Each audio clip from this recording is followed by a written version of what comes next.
கந்தா கடம்பா திருமுருகையா சிவகார்த்திகேயா மால்மருகா செந்தமிழில் திருப்புகழ் பாடி நின்றால் மனம் மிஞ்சிடும் இன்பம் விளையுதையா.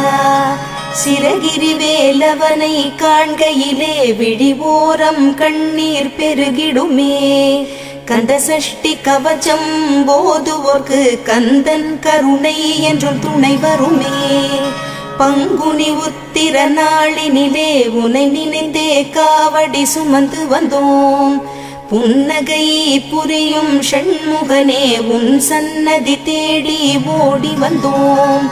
உன் பதம் பணிவது என் தவமே, என் மனதில் நிறைந்திடும் உன்முகமே. ஷண்முக பிரிய குஹ குரு சரவணனே வந்தே இன்னருளை தர வேண்டும். தென்பழனி மலையில் ஆண்டி முகம் சென்னி